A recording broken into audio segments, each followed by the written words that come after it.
भारत का संकल्प है 2047 तक हम विकसित भारत की स्थिति को प्राप्त करना चाह रहे हैं। और इस स्थिति को प्राप्त करने के लिए हमें कितनी और अधिक मेहनत की जरूरत पड़ेगी, कितनी योजनाएं हम उनके आधार पर जनता की प्रेरणा करते हैं, उस आधार पर हम उसको कार्यान्वित करेंगे, तभी हम अपने लक्ष्य को प्राप्त कर सकेंगे।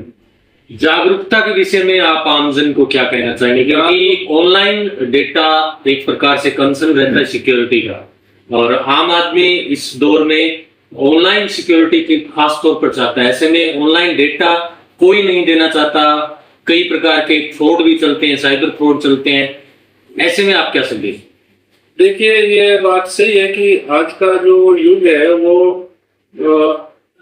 ऑनलाइन डेटा के ऊपर डिपेंड हो गया है सारा, और उसके चोरी होने की बहुत अधिक संभावना रहती है। उससे बहुत सारे सुरक्षा संबंधी और परिवार के निजी व्यक्तियों के थ्रेट की भी संभावना रहती है। तो लेकिन हम इस बारे में हम लोगों को आश्वस्त करना चाहते हैं कि जनगणना के अंदर जो भी डाटा सरकार द्वारा संकलित किया जाएगा वो पूरी तरह से सिक्योर होगा।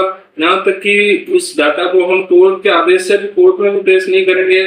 उसको सूचना आयोग द्वारा भी अगर कोई डाटा के लिए निर्देश दिया जाता है तो हमें हमारा ये जवाब ये रहेगा कि भाई ये डाटा सूचना के अधिकार के अंतर्गत नहीं आता है।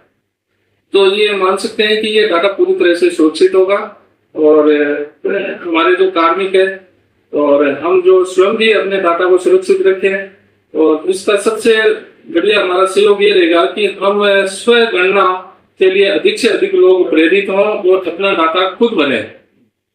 उस डाटा से जो ऐसी आईडी होगी वो आईडी केवल अपने गणक को देनी होगी, और इसको और किसी सवाल का जवाब देने की आवश्यकता नहीं है। वो अपनी उस आईडी को खोल करके डाटा का वेरिफिकेशन कर लेगा और हमारी जनगणना बहुत आसान हो जाएगी।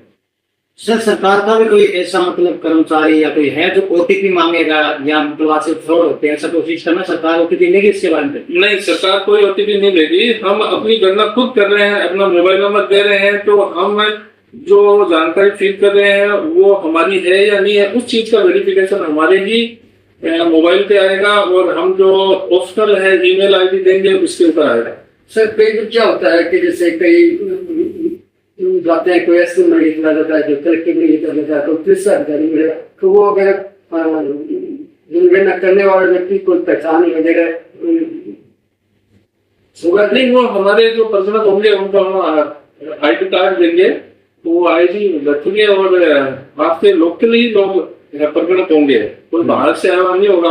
आपकी स्कूल का टीचर होगा या किसी कार्यालय का कोई कर्मचारी होगा तो वैसे भी आप लोगों के लिए वो नॉन ही होगा।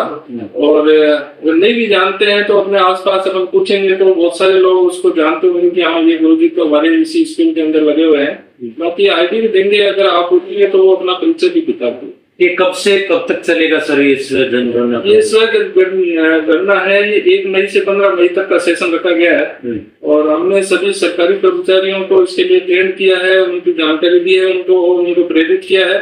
वो तो इसको फॉर्म को भरेंगे। बाकी हम स्कूलों में भी प्रयास कर रहे हैं कि जो बच्चे 10वीं 11वीं 12वीं के जो मेच्योर बच्चे हैं वो भी इस प्रक्रिया को समझें और अपने अपने परिवार का स्व गणना प्रपत्र भरें।